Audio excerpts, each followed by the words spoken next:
This program features live coverage of an African safari and may include animal kills and carcasses. Viewer discretion is advised.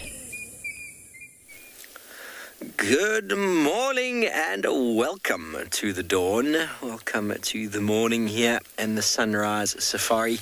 Coming to you live from Djuma Private Game Reserve, where it is a beautiful and clear morning. It's a little bit chilly, but I'm going to look around for some tracks of lions coming in from the west. Trishala is going to go have a look at the hyena den. We've got Trico out with Impala out in Ambion and Ngala. We've got JP and Glenn on foot in Eco Training, Pridens and Pete and Johan in and beyond Pinder. And on that note, I welcome you all on board your live African safari.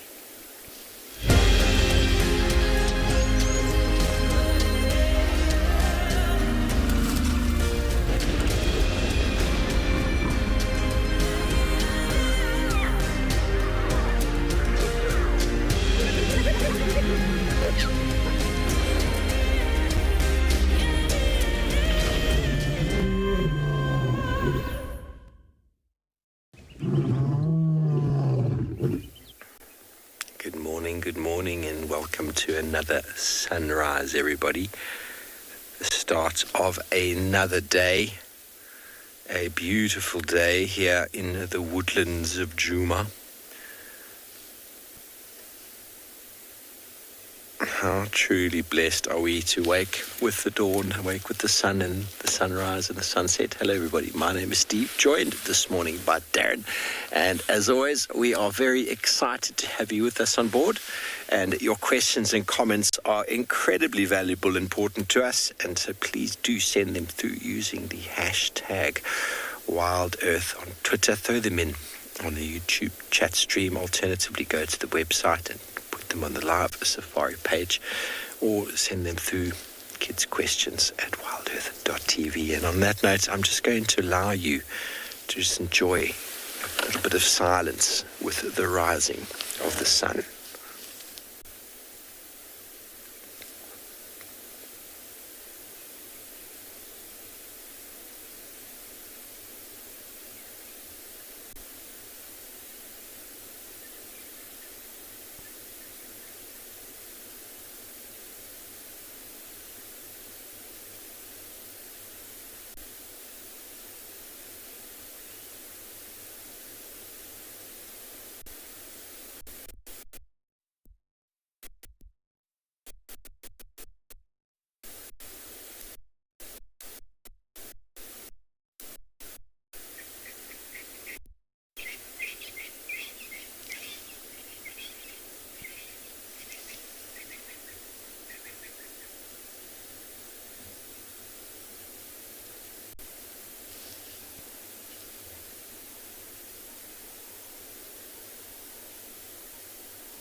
let's go have a look at what the weather looks like across all properties.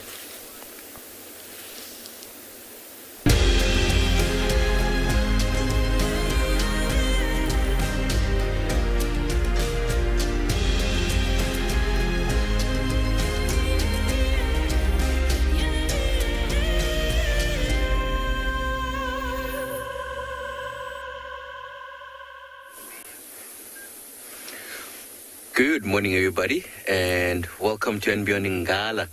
So this morning, actually, we're looking for some lions. Last night, there were a lot of lion audio in the north of us.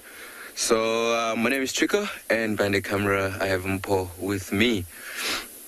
So yeah, I think we're gonna start to head northerly direction and see if maybe we'll be lucky with these lions because they were calling quite a lot last night.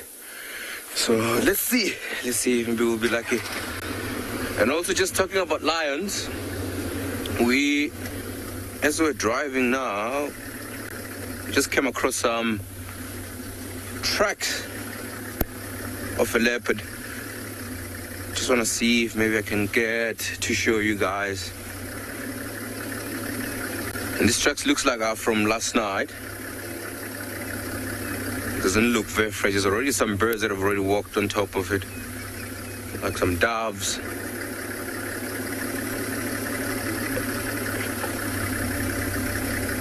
It's actually quite a tough place to see because the ground is started to get a little bit harder and harder. But let's see if we can find a sandy patch where I can show you this track.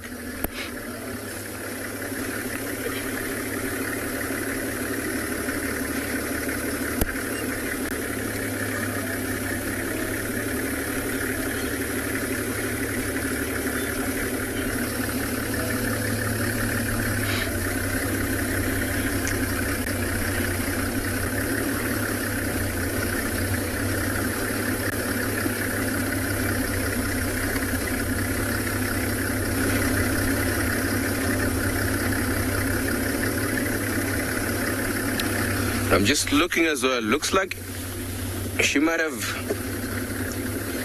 turned back. Just gonna quickly have a look here.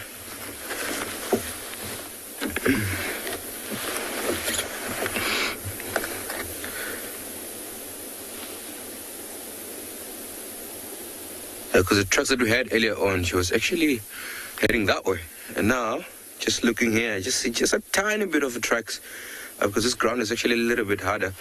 She's going back again. So I'm trying to think if maybe she was hunting, but also we know that she has a den somewhere a little bit east of where we are.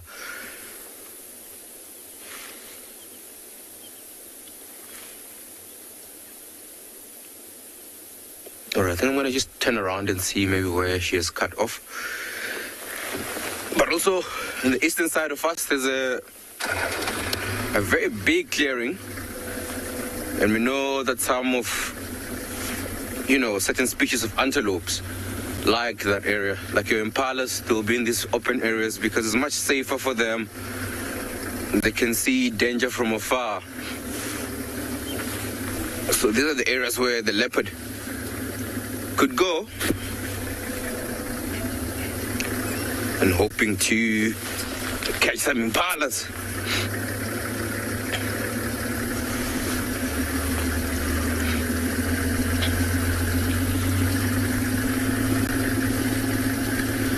I think while we look for this leopard, I'm going to quickly send you over to JP. I think he wants to say hi.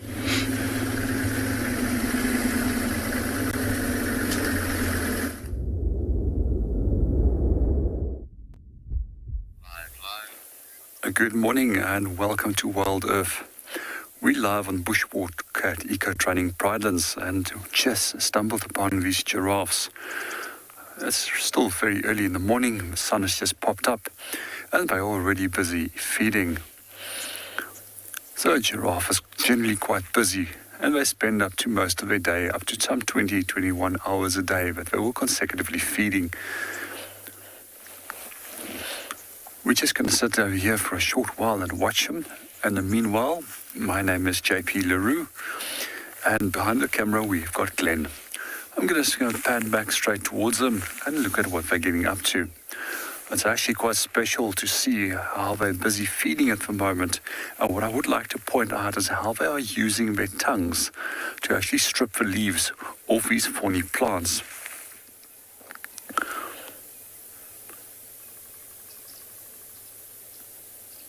I've got quite a few little interesting adaptations that they have to deal with these incredibly thorny plants, which would stab into their mouths if it wasn't for these adaptations.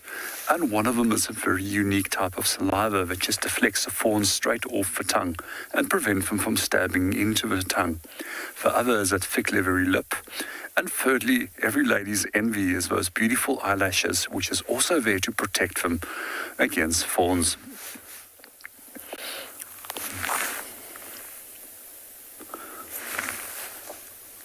If we look at thorns, they're simply a strategy that allows for the plant to prevent other smaller herbivores from eating them. And yesterday afternoon on the walk, we actually looked at one of the plants that had incredibly big thorns. It's still a very young plant.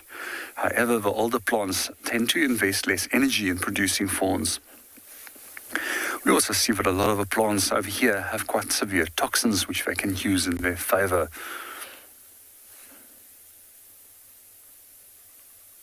And some of them are also incredibly cunning by being able to communicate with one another and alert one another when they are being fed on by other plants, by herbivores. Let's come back to the giraffe, one that we have over here. It seems like a young female. If I have a look underneath the belly, there's no penile sheath, fairly thin-necked.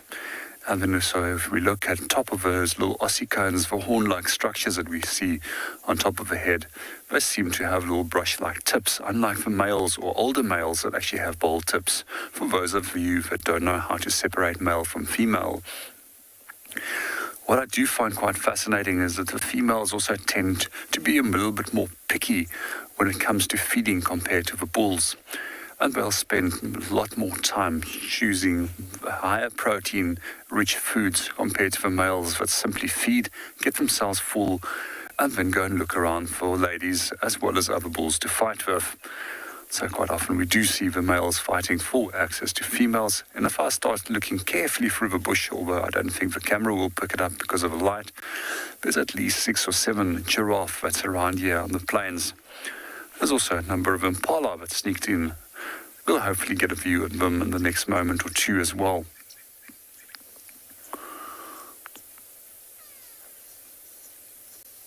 So at some point this giraffe is going to move off and move away from this plant as soon as it's raised its tannin levels to such extent that it's no longer palatable to feed on, and then she'll simply go on to the next plant.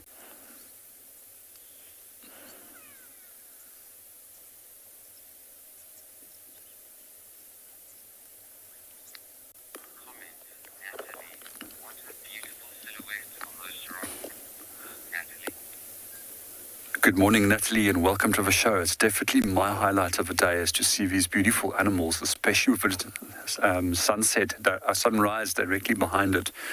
Sunrises and sunsets, that's almost always my highlight of the day, and that's what makes it even more rewarding for me to work out here.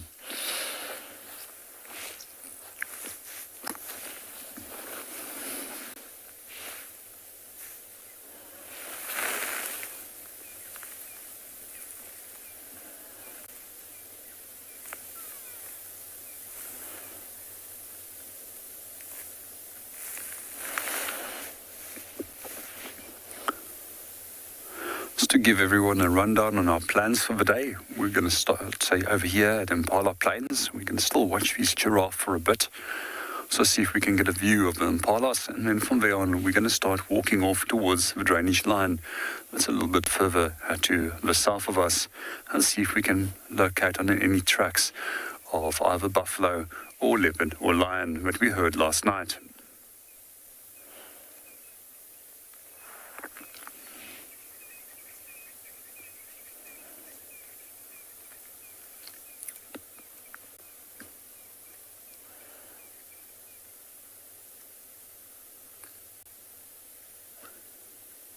For those of you that are new to the show and hasn't been able to learn a lot about giraffe as yet, there's a few other things that's quite interesting that I would like to share with you.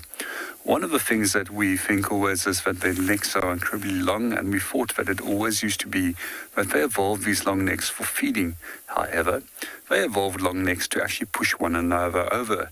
And this is especially important for the bulls when they are fighting.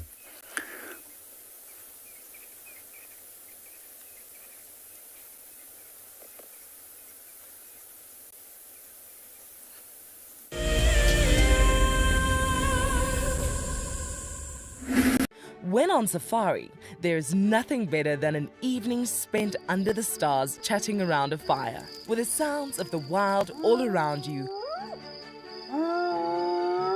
If you sign up to be a WildEarth Explorer, you can build your own memories by joining our guides for regular fireside chats. Subscription payments can be made by PayPal, credit card, and now bank transfer. WildEarth Explorers, it's in your nature. Across southern and East Africa, the Endangered Wildlife Trust works tirelessly to save species, protect critical habitats, and benefit people.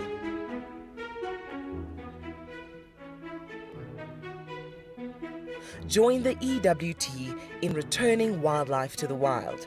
Go to ewt.org.za to find out more and follow our socials to see how you can get involved. Protecting forever, together. My name is Ross, and I'm a field guide at and beyond Djuma Private Game Reserve. I love getting questions from guests on WildEarth because I love sharing and learning information about nature with new people, and it also makes me feel like you're all joining me in real life. If you want to ask a question on WildEarth, then you need to register on our website.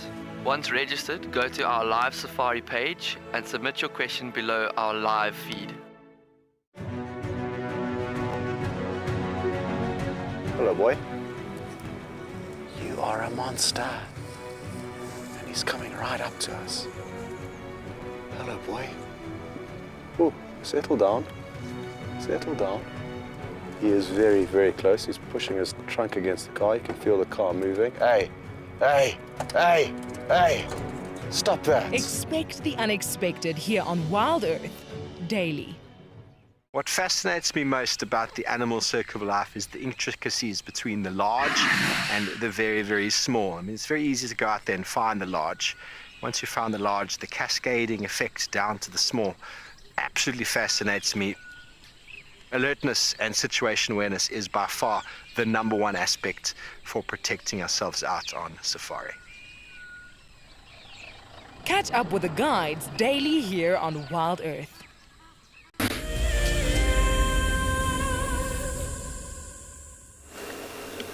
Good morning, everyone. Welcome aboard. I'm so glad to have you back.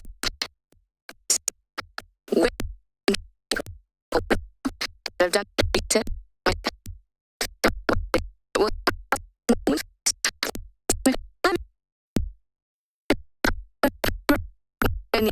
dam at the moment. That's where we found this lovely web-like nest thing.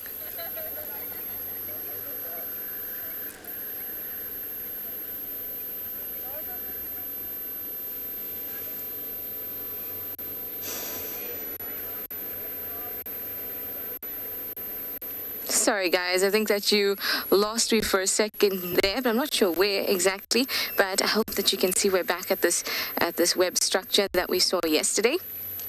And back at my face too. Hi everyone, it's me Trishala diving on camera here at near Treehouse Dam, and that's where we found this structure. So yesterday we were not sure what it was, but we were pretty sure it was not a community nest spider, which is what it looks like from afar. And then we were kind of throwing out ideas, and we saw these little specks in the web, but nothing moving. You see there's like little dotty things along it. There we go. Those things there. Anyway, after doing a bit of research, and Judy H, thank you so much. Judy H sent me a nice article about tent caterpillars that are quite common in the Americas and in Europe, but we don't get them here in southern Africa. So I was wondering what else could create this ghost-like structure. But there are a few. So for me, this is the first time I've seen one here. But I wonder if I've seen them in the past, but not actually gone and closely inspected them and figured out that it's not a community nest spider nest. So after doing a bit of research, I've concluded that it is a moth, or at least it is a caterpillar, because there's no actual nest bit, and the silk is very, very soft. Spider silk is usually a little bit stronger if you touch it, which I did. And these little bits that we're finding, those little round bits, they seem to actually be the excrement of the little caterpillars that once lived here. I say once lived here because if there's a few species that I've identified that could be, will all pupate together like this and sometimes create a tent-like structure.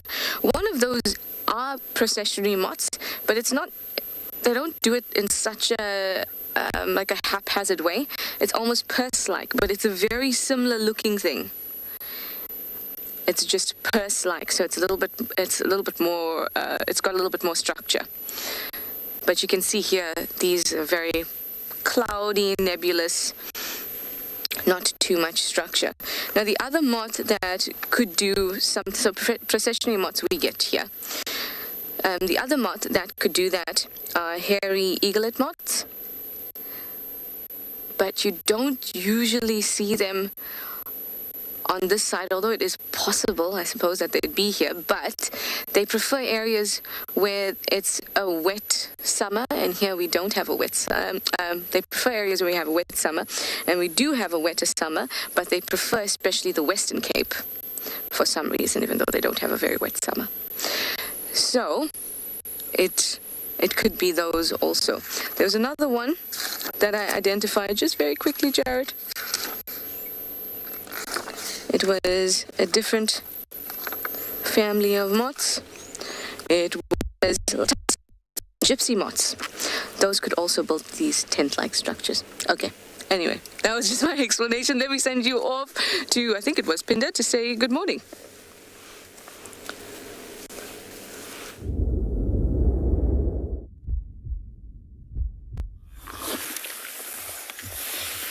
Good morning, everyone, and welcome to And Beyond Pinder, where we've just been sitting quietly with at this beautiful waterhole with these two hippos slowly making their way back into the water.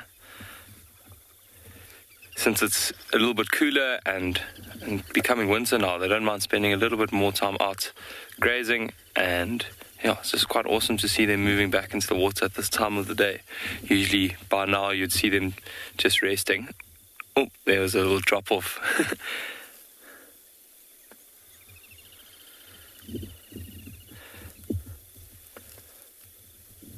It's always amazing to me how graceful they are actually in the water for such big animals. My name's Pete, and behind the camera this morning we have Johan, and we've got quite a chilly morning out here. You can see I've got some tears in my eyes still from driving to this area. It's been quite a cold drive, and yeah, but it's such a nice area that we've chosen to try and drive this morning. Really, really beautiful. We got some nice open areas that we're going to go and scan soon, but for now I'm very happy just to sit with these two hippos that seem to be following each other. They're very similar in size, so my guess is that they're just two young bulls that have kind of left the pod, left their mum, and kind of gone on to try and find a waterhole of their own, or an area or territory of their own.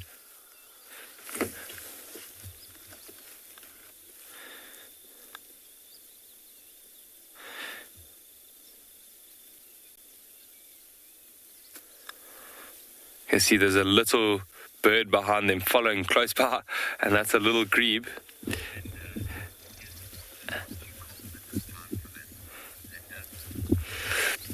Linda, the water is not too cold for them because they've got really, really thick skin. You won't find hippos really in an area where it's very, very cold. But due to their thick skin, they're actually able to handle this cold water quite well. But in the middle of winter, you actually often see them racing outside, maybe on the banks, just until the water heats up a little bit before going in. But at this stage, I think the water temperature is still all right for them.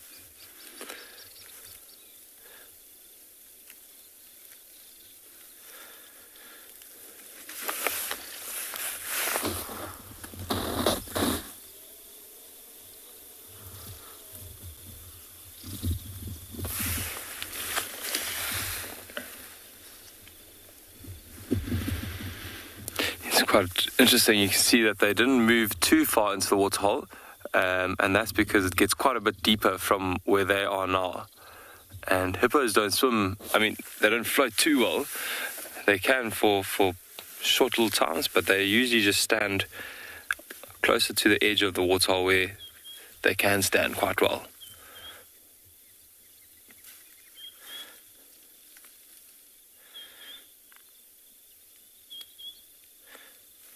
See, they found a nice restful spot. It's also where they feel safest.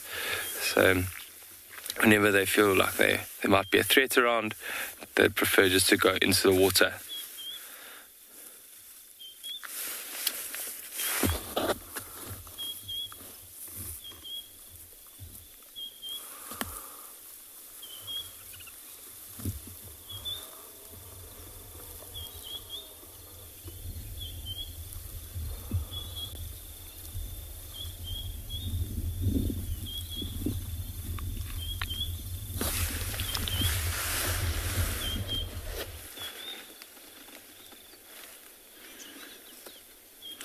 My favorite time of the day.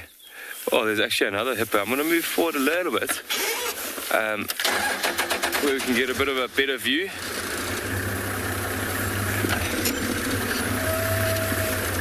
And just spotted another hippo just down here that's also quite out of the water. And there are quite a few of these little birds that I was mentioning earlier, the little grebe. Really cute little birds.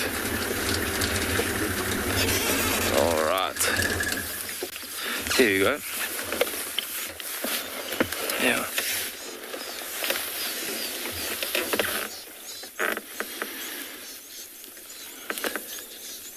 This hippo actually looks quite a bit bigger than the other two.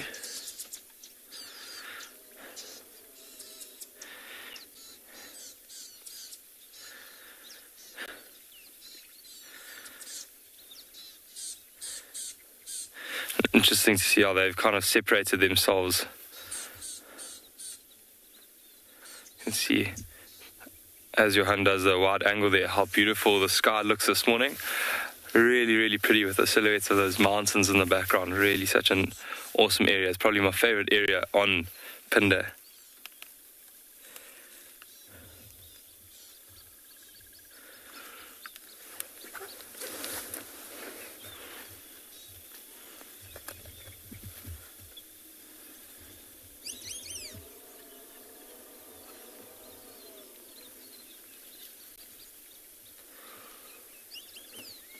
And so lucky that we get to explore this area this morning.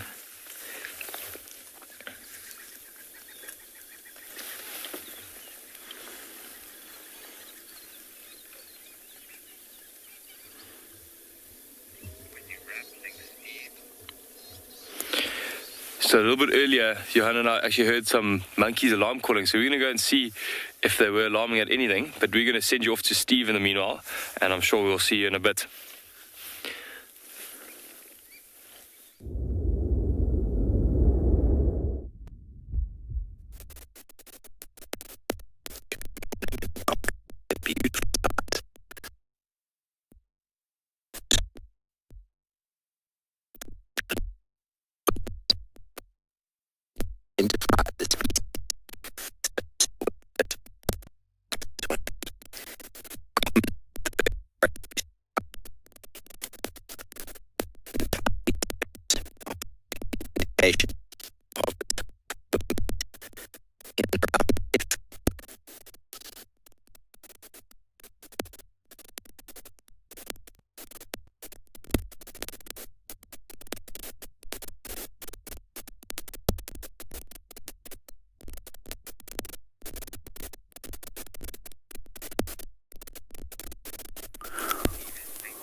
Good morning and welcome back to Bushwalk. We're still with our female giraffe that's busy feeding away on this thorn tree.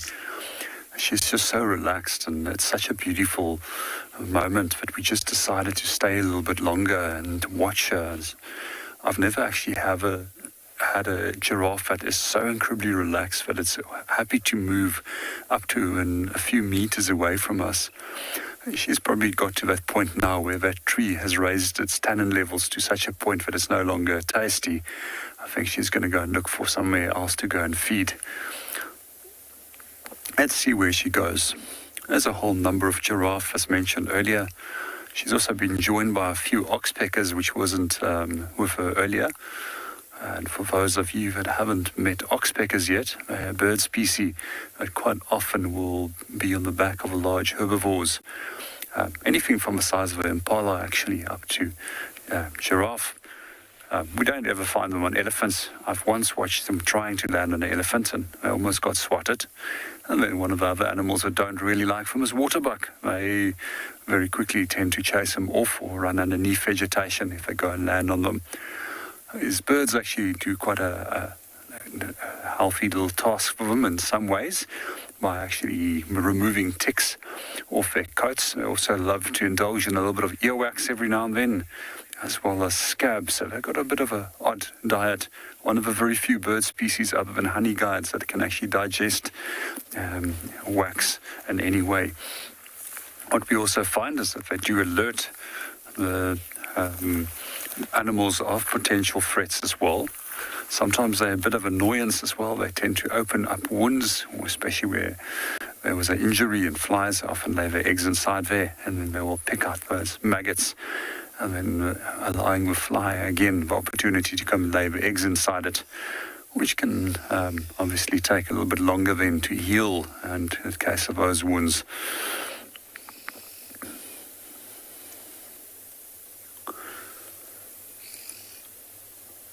There's two different species of oxpeckers which we have. We won't unfortunately be able to see them clearly with a silhouette at the moment, but these are red-billed. The second species is slightly larger. They tend to be more often associating with buffalo, and they have got a yellow and red bill compared to the red-billed oxpecker, which has got all red bill. They also differ very much in how they feed, and one of the feeding strategies for the red-billed oxpeckers is to actually comb the tick out of the coat of an animal. Well, that's of the larger yellow-billed oxpecker. They've got a larger bill as well, which works like a pair of pliers, and they simply yank these larger ticks off the coat of an animal when they are feeding.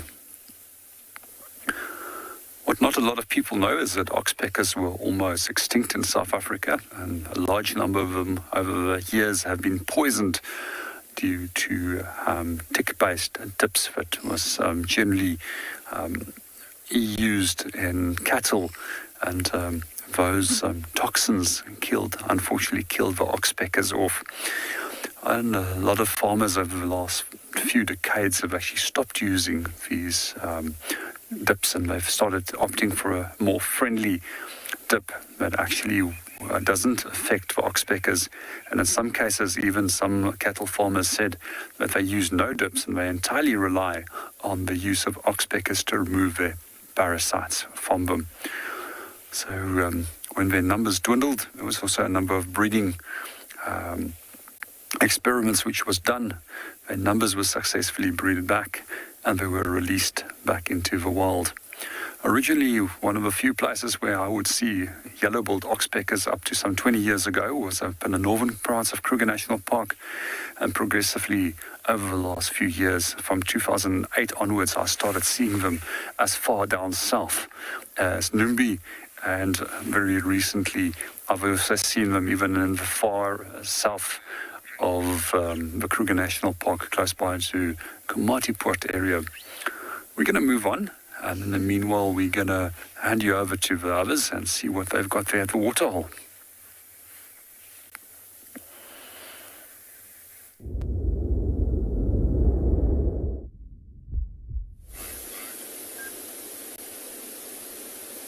Thank you, JP. Talking about birds. So as we're looking for these lions that we promised that we we'll try to find for you guys watching at home. We decided to drive past this waterhole because this is, areas where will be worth to drive past, because who knows, these lions might be, in and around this area looking for a drink or anything like that. And then boom, we come across what you see right in your screen there. There's a bird sitting right there with a bit of gray color, a bit of white on it. It's a gray heron sitting there. But as you can see, it's sitting on top of what looks like it can be rocks. But those rocks there, they are moving a little bit. So that's actually not rocks, those are hippos there. All right? So, this heron is just using these hippos as sort of like a vantage point to be able to see or look around, because this heron is actually, feed on fish, like a tilapias, and also some frogs and some common platanas. Busy looking around while being very, very silent.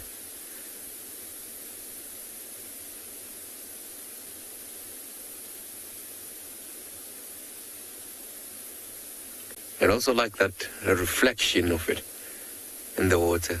I think that's quite amazing.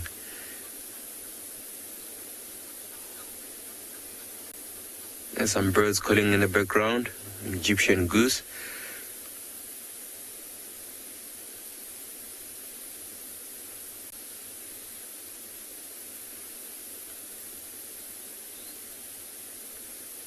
Oh, so as you can see there, the hippos are actually starting to move a little bit. And I thought for a minute that heron will fly away.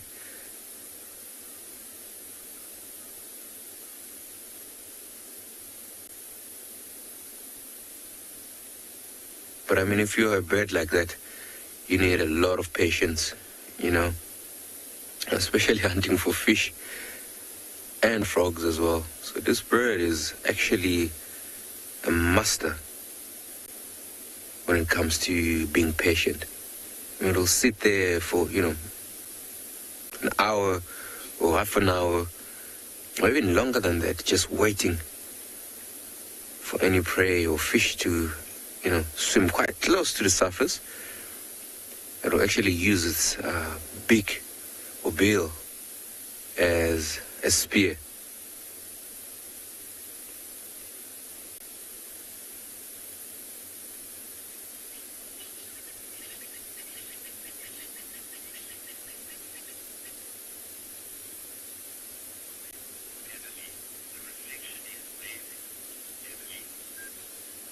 Beverly, welcome. I'm glad that you can join us in this beautiful morning out here in Africa. No, the reflections are absolutely amazing. And also, I don't know if you can see from your screens, there's actually a bit of smoke on the surface of the water blowing. It's actually very, very cold this morning. I'm actually freezing right now. I can't even feel my hands.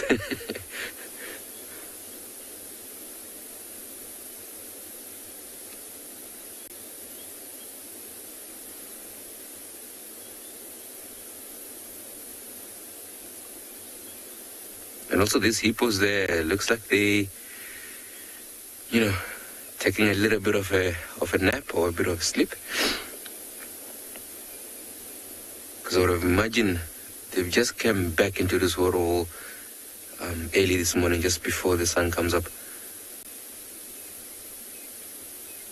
And I believe that last night they were moving around, looking for food, mainly feeding on grass. And these animals could have easily traveled 5 to 10 kilometers feeding all around. And when traveling that long, feeding can be quite tiring. So it makes sense for them to come back and, take a little bit of a rest.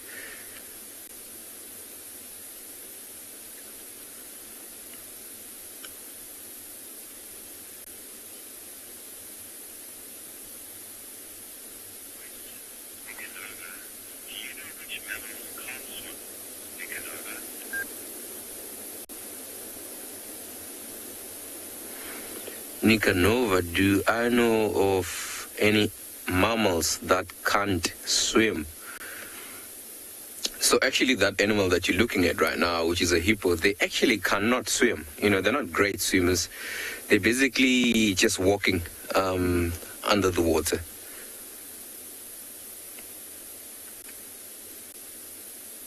But I think most of the, of the mammals, depending on the circumstances, most of them here, they actually can swim.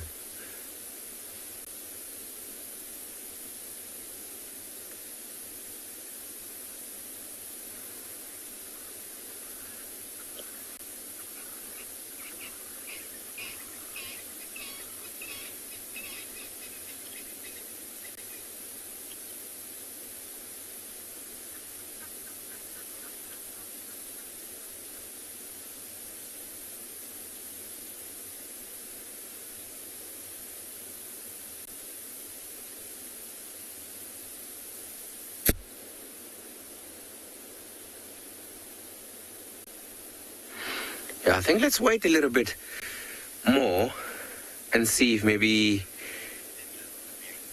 this particular animal or particular bird will actually catch something. But while we wait, I'm going to quickly send you over to Pinda.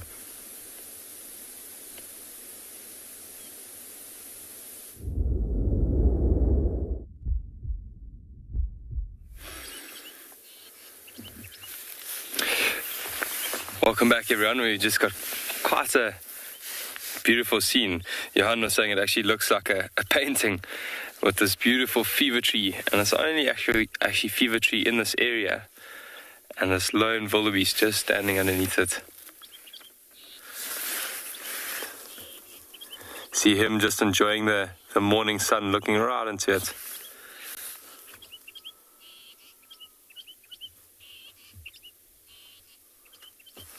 With a few little crowned lapwings around, looking for any little insects on the ground there. But just such a beautiful scene.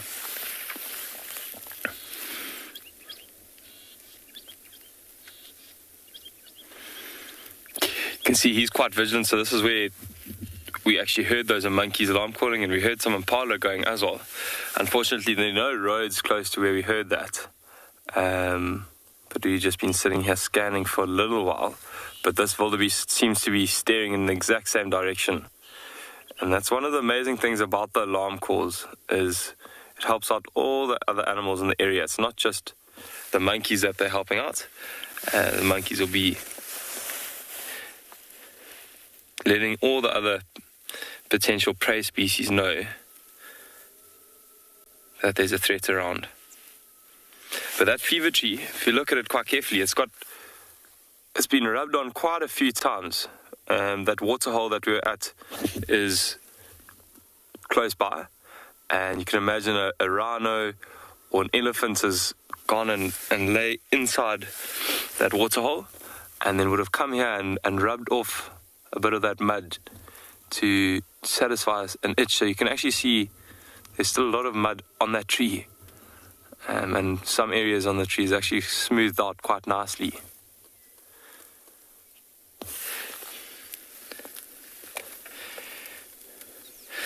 One thing I love about a fever tree, so the Zulu name for a fever tree is Mkanyakute, and it means a tree that stands out from afar. And I think it's quite an awesome name and quite an accurate name, because it does. Look at that.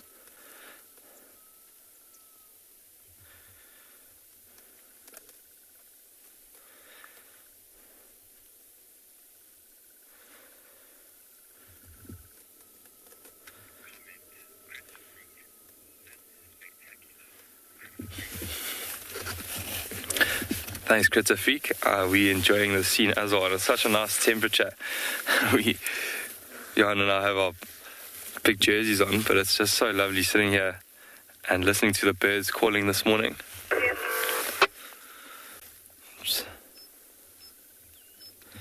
But those clouds above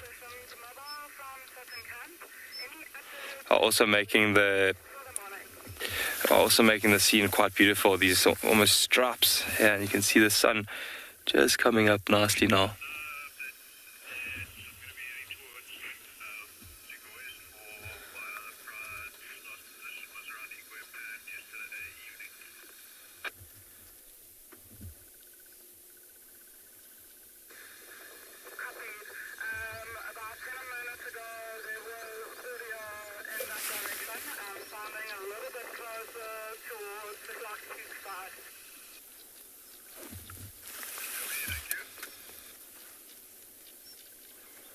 It's amazing, this wildebeest hasn't moved a muscle. He's just been standing there.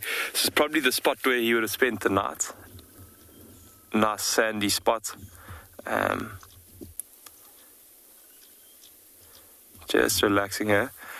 And I'm sure as he heats up, he'll probably head out to go and get some grazing in and potentially go for a drink at that waterhole we were just at with the hippos.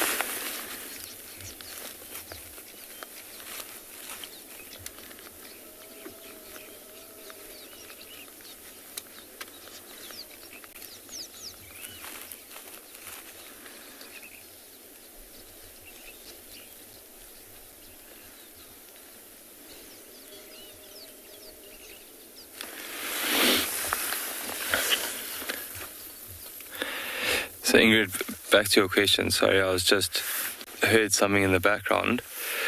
I'm not too sure if the leaves have any uses, but I know that the bark is used in a few remedies and can help with prevention of skin cancer and sun damage.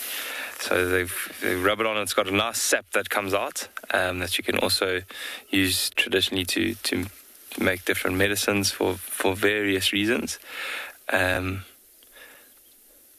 Yeah, it's quite an interesting tree because traditionally it was always thought that this was one of the trees that gave you malaria. That's why it's called the fever tree. It's got this white powder, or like greenish white powder that comes off if you rub your hand on it. And people used to believe that this was the tree that gave you malaria. But it's actually only because it's found in areas or malaria areas or malaria hotspots, because it needs that nice humid kind of environment to grow successfully.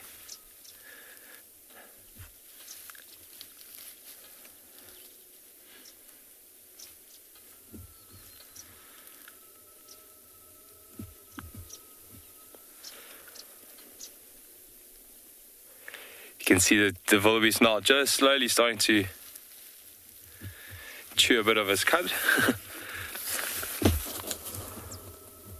Obviously some of the grass that he took in last night, slowly starting to chew that again and digest it.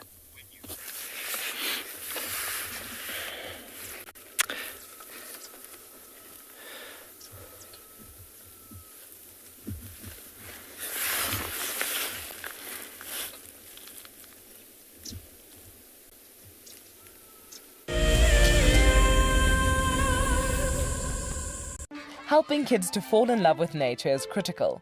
Our future depends on it. WildEarth has had the opportunity to take many children from all over the world on safari, some from right here on our doorstep.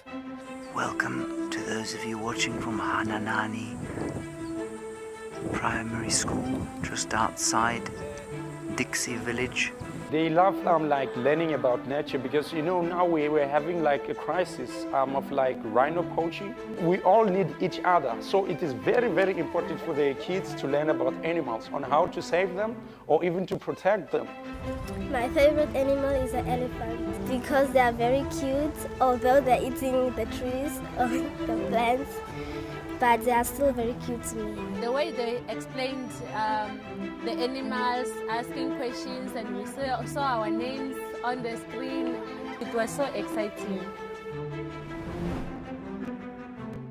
Our bodies are made up of about 60% water, which means that in a very short space of time, you can dehydrate completely. A relatively efficient way of collecting water early in the morning is to take an absorbent material like a sock and to walk through the grass, absorbing the condensed dewdrops on the grass. Once the material is saturated, you can then squeeze it out into a container, or you can suck it out directly into your mouth. I love being a cam op for Wild Earth. The animals coming right up close to you, especially like lions. Sometimes you get nervous, but you have to go with the flow. My favorite animal to film is the elephant because of how big it is. But when it's really up close to you, it's one animal that you would say, I really respect you.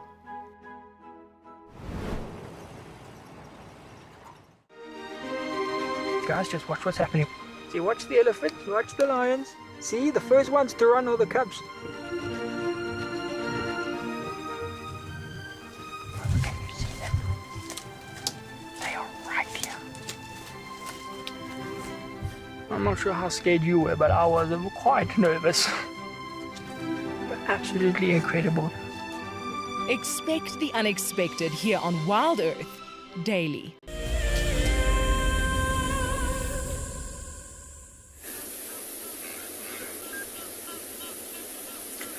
Welcome back, everybody. So we were staying with that heron earlier on, and eventually those hippos submerged, and then the heron flew away. It didn't manage to catch anything though, but maybe it will later on.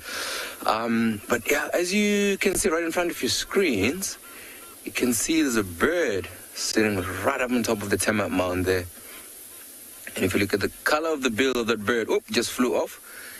It's quite red in color with a lot of white and a bit of black. There was a red-billed hornbill that was sitting there.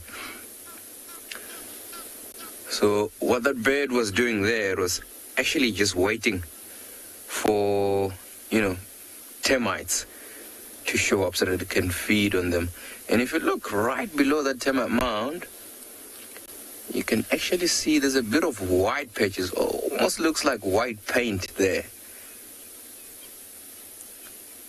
So it looks like, a lot of birds actually visit the termite mound quite often. So what you see the white there, that is basically, birds defecating. That's the color of their defecation. So I don't know if you can see also, look quite close on the top of the termite mound. You can see there's a smoke blowing out of it. Almost looks like there's fire, right below the termite mound. Let's have a closer look. You'll see a bit of smoke blowing out of it.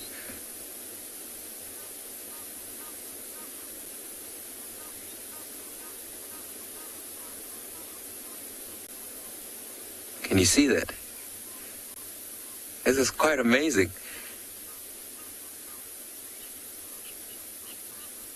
So the termites that we have here, the termites that have built that mound there, these are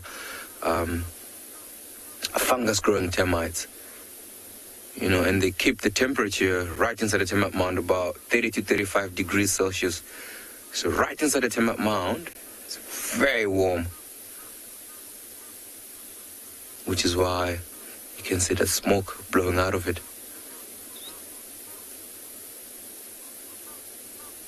I thought that was, that is pretty amazing.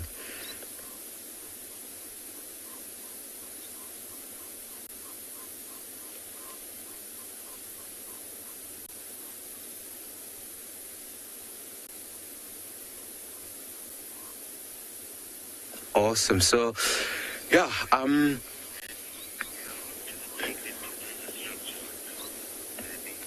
So I think we're going to try to move a little bit more east. There's a lot of big clearings. Maybe we might see some general game. Mandy, welcome. Glad that you can join us. How long does it take termites to build these structures or to build the termite mounds? Mandy, termite mounds can be built. It depends. Some, could easily be like 40 years. Or even a little bit longer than that. I mean, some of these termite mounds are, probably older than us, because what happens is, when they build these termite mounds, as you would know, or as you would imagine, because termites live in such a big group, so there's a bit of dynamics that is happening in there. You know, you have your builders or your workers, and then you have the king and the queen, you know, and the drones. So the queen lives up to 25 to 28 years, and once she dies out, they eventually probably move to another area where they'll establish another colony. So yeah, I mean, this termite mound could easily be, I don't know, maybe 50, 60, even 90 years old. And as you can see, it has worn down a little bit, so it's quite old.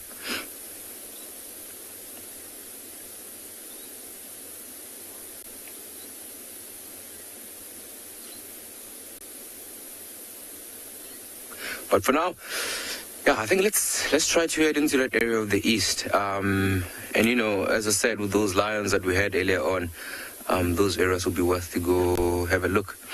So yeah, let's see what we find. And while we're moving around, we'll see if maybe we can find some interesting birds while we're driving into that area.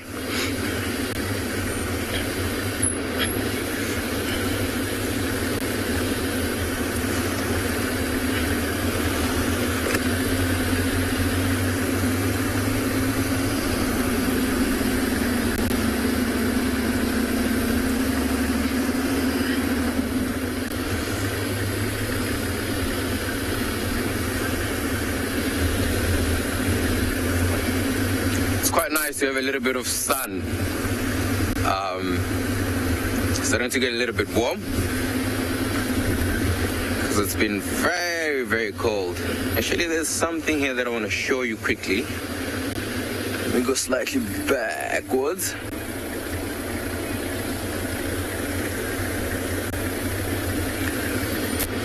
Right, but I think for now, I'll stick around in this area, but I think I'll quickly send you to Pridelands, because I think they have some exciting birds to show you guys.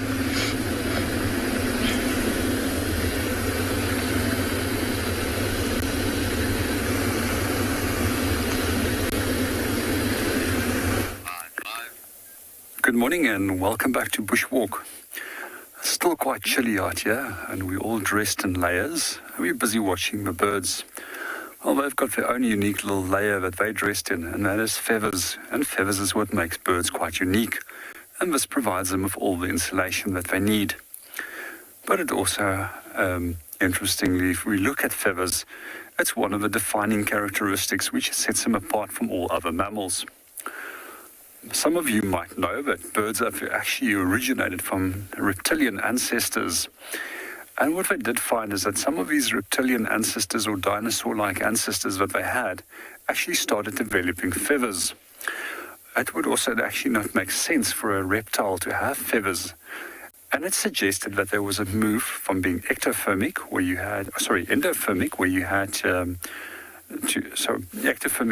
go into the sun to heat yourself up, to a next level of where they started developing partial endothermic temperature regulation, where you burn carbohydrates and fats to actually maintain a consistent body temperature, just like what we would do.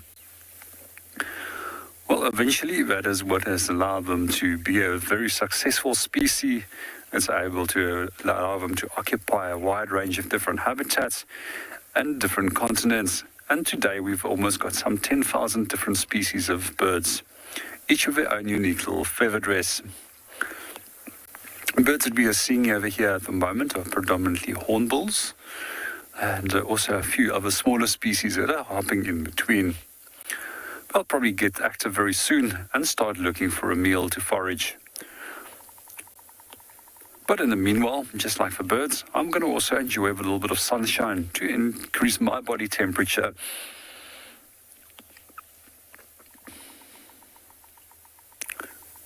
So many of these hornbill species which we see over here, they tend to eat predominantly fruit, but also a good number of insects and other small little mammals. Especially the yellow-billed hornbill that we see over there. I've seen him in the past actually taking rodents. A few years ago, there was a large outbreak of rodents after a very good rainy season. There was a lot of seeds, and it seems that the rodents were very successful in breeding that year. And it was just amazing to watch hornbill after hornbill picking out little mice and small little rats from the bushes and consuming these. I even noticed the European as well as lilac-breasted rollers doing precisely the same. There's another bird that's here with a group, which is an all-iridescent shiny bird, which is one of the species of starling that we have over here. Looks like a Birchville starling, which is one of the largest species. We also got a number of others, which is the Cape Glossy and the greater blue-eared starling, which is slightly smaller, but we normally can identify them by their little yellow eyes and not an all-black eye, like of a Birchville starling.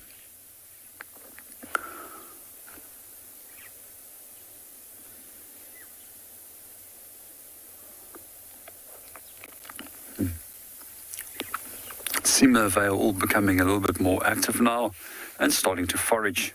Let's start walking a little bit closer and see what they're getting up to.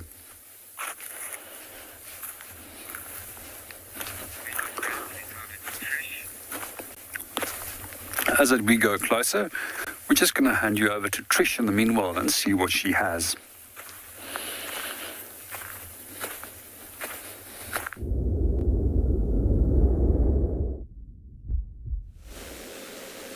So we've managed to find at least an ellie butt, not too much. But they're all kind of in the block, so we're hoping that they come out at some point. It seems to be quite a nice herd. I don't see too many of them, but you can see that there's some nice trees in the middle. The nice trees obviously is what's attracting them to that spot. So we're kind of like they are right in between this road, which is Quarry Pan. It's going to lead us to Quarry Pan and Cheetah Cutline. So we're just kind of sitting around and waiting to see if they'll move in either direction, and then we can have a better look at them. But we have been sitting here for a little bit, just trying to figure out what they're doing, and we can hear lots of breaking of branches and the swooshing of trees and leaves.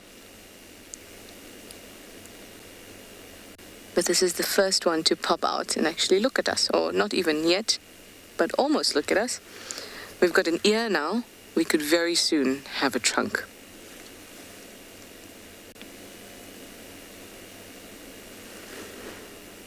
It seems to be a nice herd, or a nice large herd, because I can hear them cracking like far ahead of us, as well as behind us.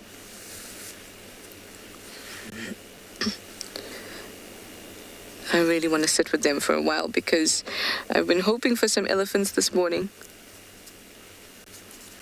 And here they are.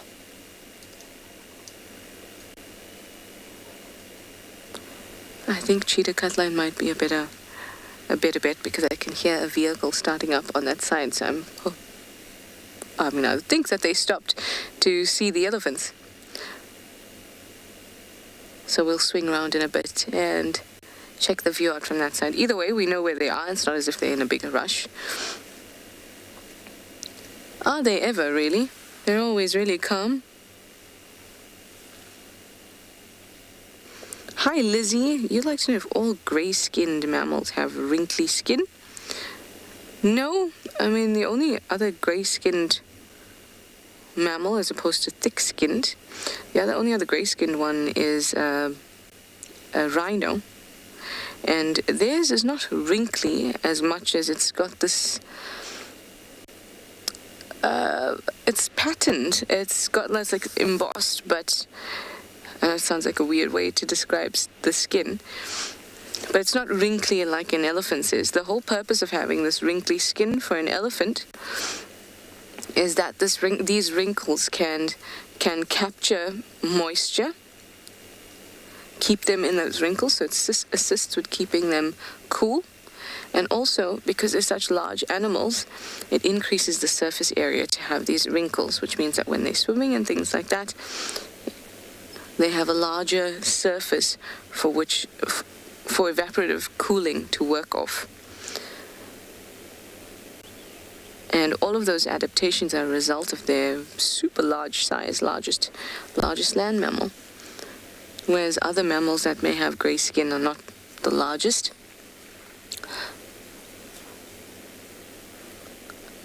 Even with rhino, white rhino, obviously they're massive, second largest mammal, but still not as large as an elephant to suffer greatly from a high or metabolic heat building up in their body. Let's try swing round. I see that one moving through the bushes just there.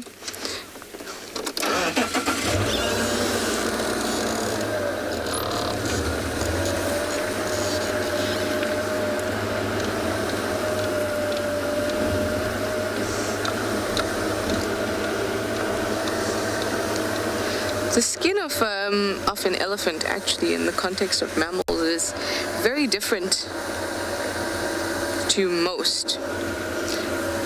It has very little hair on it.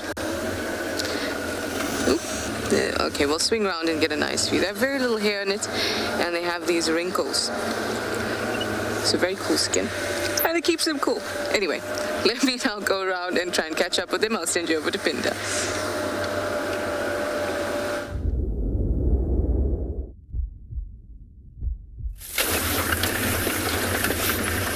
Welcome back to And Beyond Pinda, everyone. We've got a beautiful male lion. Just come across him now,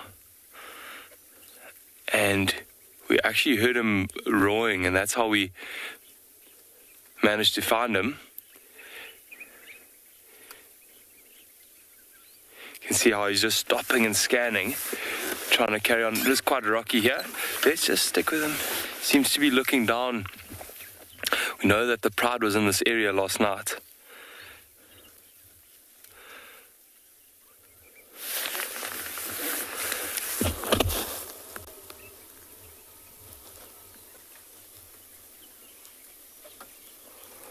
And he seems very, very determined, looking in the same direction the whole time.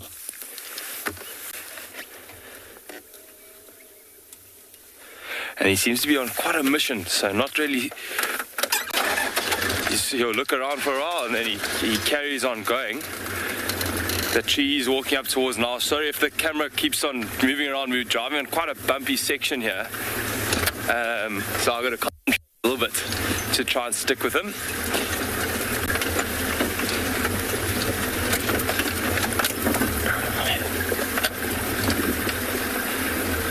I'll just see if we can maybe get ahead of him, let him walk right towards us.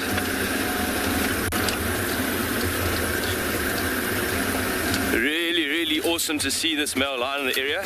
So this is a male lion in the southwest of the reserve, and he's the dominant male, and he's the male that actually recently lost his brother in a territorial fight with the north males. So at the moment he's been roaming his territory by himself, spending a little bit of time with the one pride in this area called Viola Pride. Yo, it's rocky here. Luckily these Land Cruisers are quite tough. But I'm just getting ahead of him now, and I'm hoping that he'll walk right towards us. So it's been quite an interesting time for him. He's been moving around quite a bit, going between the two prides that him and his brother used to go between, and also obviously having to still look after his territory. You can see him here going up to a quarry, just rubbing his face in it. Maybe I'll scent mark a bit.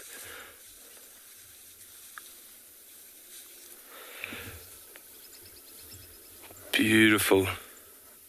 And you can actually see just on the side of his face just some of the scars left. And actually on the top shoulder there, you can see a little bit of white.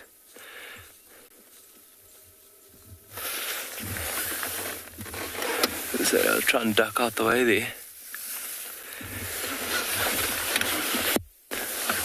And those are all just scars still from that big fight that they had. He's walking with a lot of purpose and heading straight back towards where, as I was saying earlier, where that pride was last night.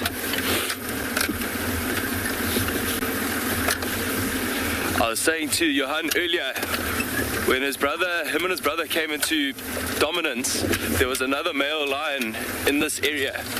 That is still alive, he's still around, but he had been pushed out. So it'd be quite interesting to see, now that this male lion's by himself, see whether, there's some Impala that he spotted, but he's not gonna even think about chasing them. So if the camera is moving up and down, it's just because we're driving on rocks, but we're close to a road now, which will be awesome. I'm going to just try and get to the road, but in the meantime, I'm going to send you off to Proudlands, and we're going to try and stick with this male lion for the time being.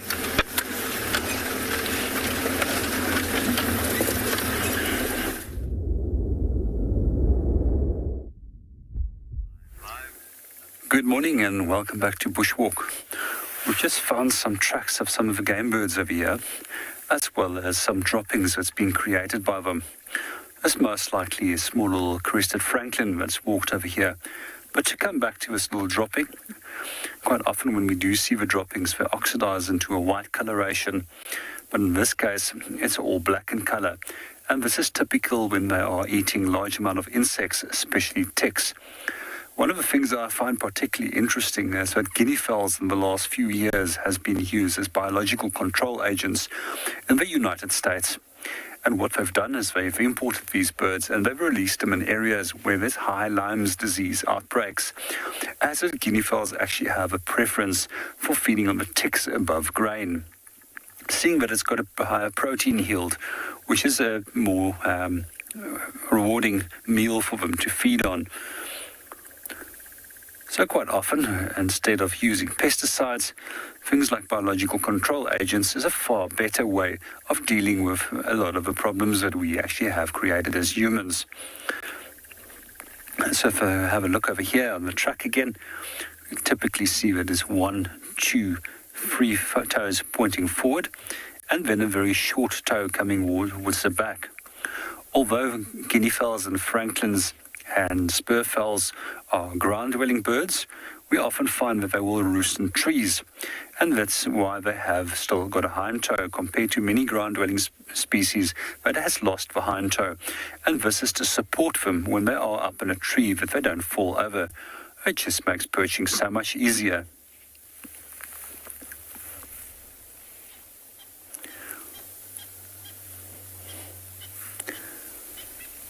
From here we're going to move on and go and see what else we can go and find.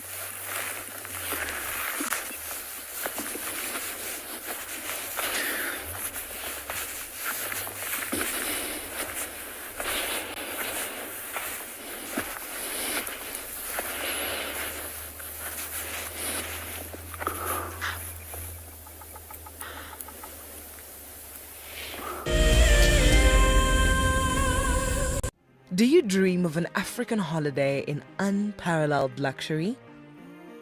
Where your days are spent in the company of wildlife and cooling off in your very own plunge pool? Well, this month's prize may be the one for you. Expertly camouflaged into the unspoiled environment of the world-famed Sabi Sand Game Reserve, it's hard not to fall in love with Simbambili. Sign up to be a WildEarth explorer before the end of May, and you and a friend could be jetting off to this ultimate escape from reality. A luxurious safari and spa getaway wrapped up in one impressive package.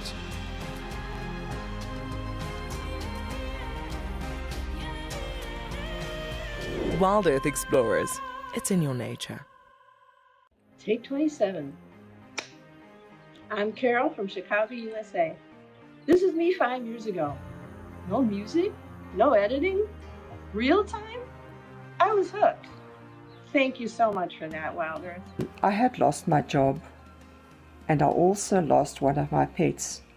So WildEarth has seen me through very hard times, and I just want to thank all of you for being there for me when I needed you most. We love you. We start and end our day with you, teaching our grandkids all about nature through you, your wonderful educational safaris. We really do appreciate being on safari with you, especially when it's cold and wintry in Canada.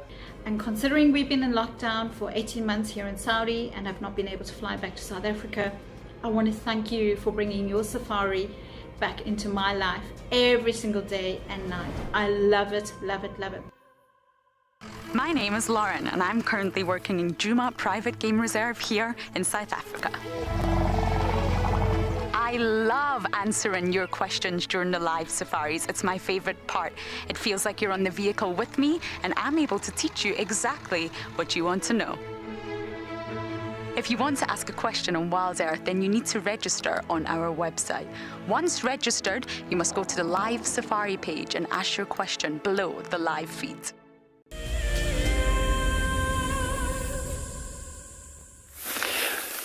Welcome back, everyone. This male line has led us right back to where the pride is.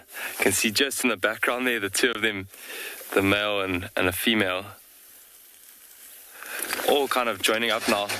So special, such a special sighting here now. I haven't seen this whole pride together like this in such a long time. And they're all dotted around. I can't even, 1, 2, 3. There are about 9 lions here, which is so exciting. If you look just on the road in front of us, there's a young sub-adult male with quite a much younger cub.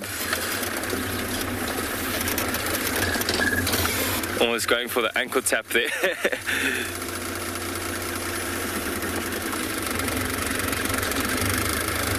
I'm just going to try and stick with them for now. Really awesome. It's amazing how they're just following where the male has gone off to. You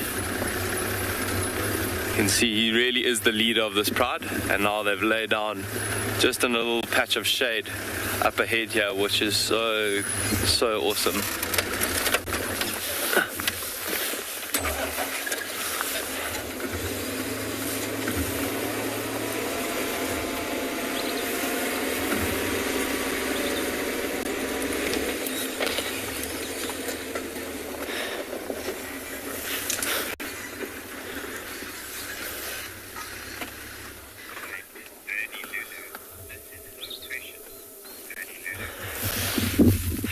Yeah, Bernie Lulu, you're right, it is precious. And look at the one mom there just going to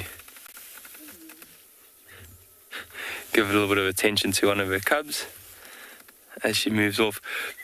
But it's amazing to see how they kind of keep their distance. They respect the male quite a lot. When he arrived, they all looked at him in kind of admiration. And this is the father of all of these cubs.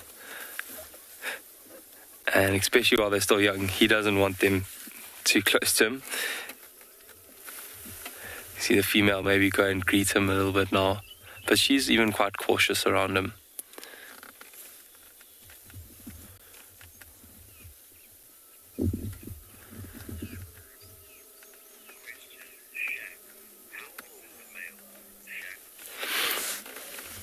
Shaq, this male is about 7 years old, so 6 or 7.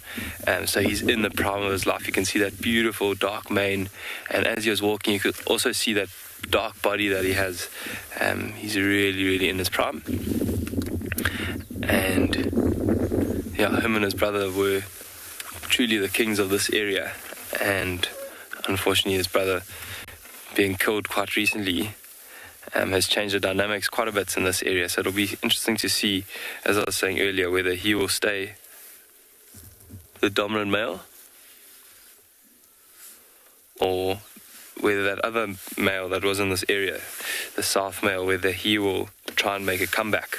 He's a little bit older than this male. He's about 8 or 9, I think.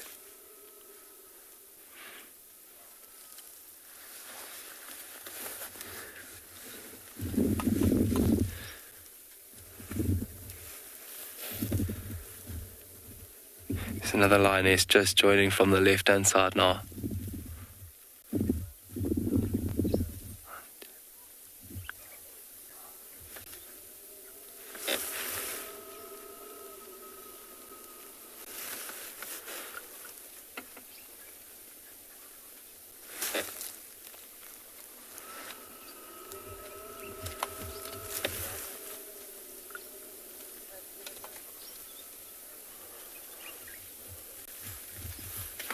they've all got really full bellies. So I wonder if they maybe caught something close by last night or yesterday morning, because they haven't moved too far from where they were yesterday.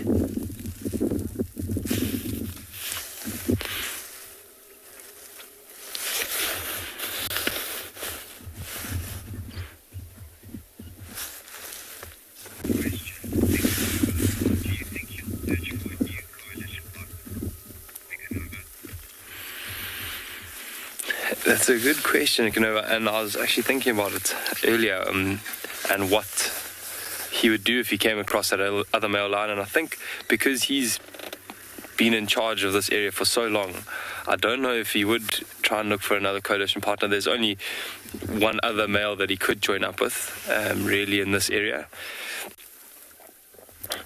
But I don't think he would. I think he would want to be the only one in charge.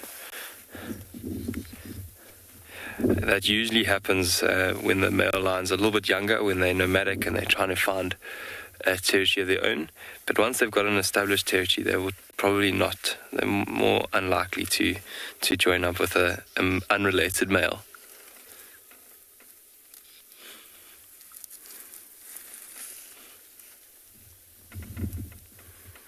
Look at that cub there, just to the left of him playing with that stump.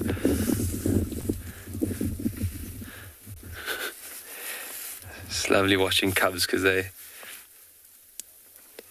always fascinated by every little thing because it's quite new to them.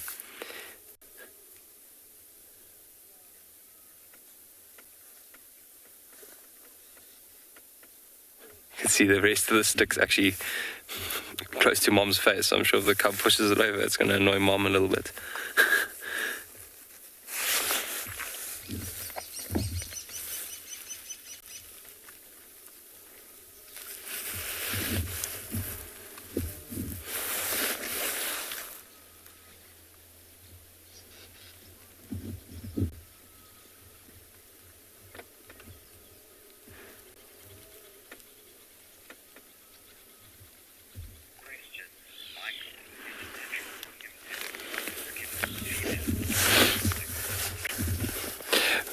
Michael, yes, so male lions will usually have a lot darker skin than the females, and it's just a testosterone thing and also a thing of dominance.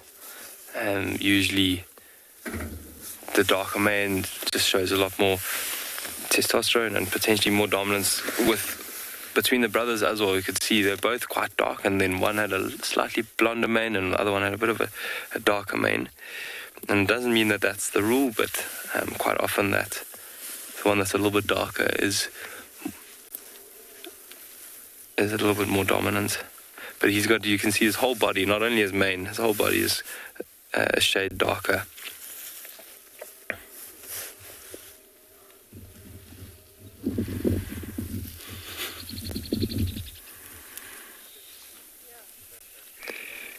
See, this lioness just grooming herself still right here.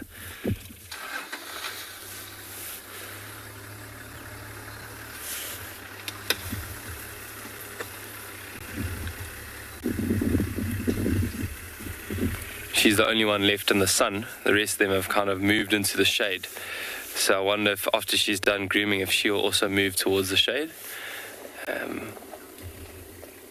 Even though it's still quite cool this morning, I'm sure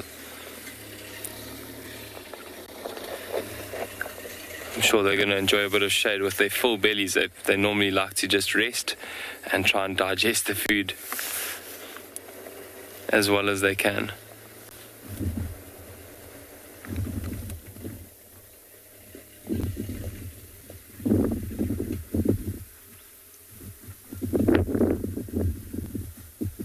He's picked up that stick completely now.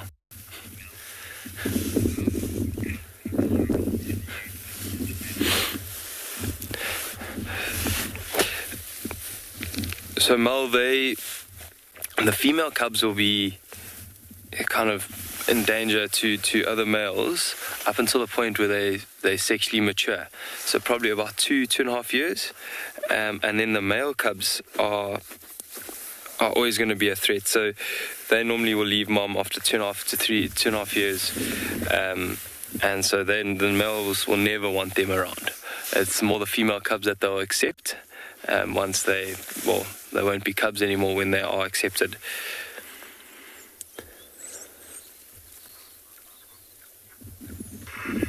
Pete, I'm just going to follow up on the alarm calling coming from this direction and I'll come back.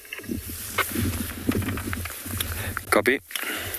So we can hear some more alarm calls just in the background. We know that there is still a lioness that's part of this pride, and I wonder if it's not potentially her that's going to join again.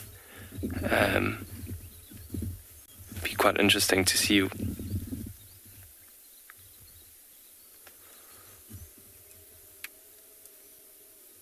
see them all resting so nicely now.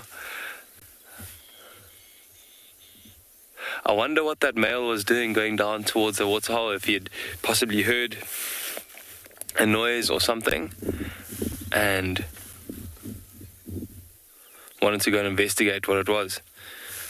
Look at that cub on the left now, just take it easy, lying on back, proper relaxed pose there.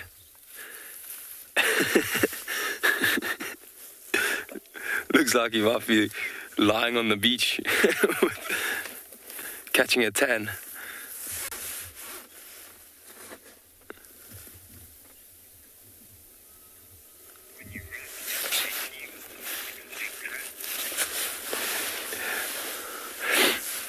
So we might go and follow up quickly on what those monkeys are alarm calling at, and in the meanwhile we're going to send you off to JP, who's got some tracks for you guys.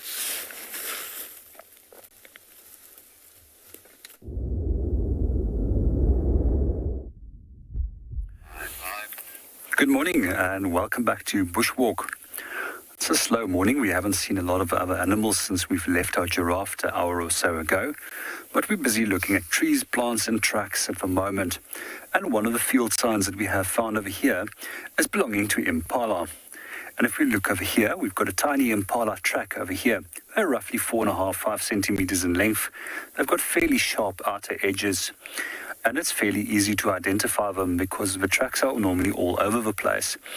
And they occur in large herds, which makes it quite easy to separate it from other similar antelopes. Sometimes we do confuse it with Ngala, which is a little bit more rounded on the outside. But Ngalas tend to step into their own track, which we call a direct register, a behavior that we never see with Impala. Now, in this case, we can deduct that this was most likely a female if we look at the pellets over here and then the urine that has been deposited right over here. When a female defecates, the urine and the feces end up very close by to one another, where when a male defecates and urinates, the difference is a slight difference in distance between the urine and the feces itself. So, in general, we also find that females will randomly defecate anywhere at this time of the year. I'm just going to show you something else as we're going to pan slightly a little further to a slightly larger midden. And this is where we've got a larger midden that's been created by a territorial male. So for those viewers that have joined us for the first time, you've probably not learned it yet, but Impala rams are pretty much rutting at this time of the year. And when they rut and when they've got a territory, they tend to defecate on a single fixed midden. Now their rutting season is going to come over to an end very soon, and it generally starts slacking down here by the dark phase of the moon in May, sometimes continuing into June. We can still hear a number of the rams at night when they're herding females, creating these loud sounds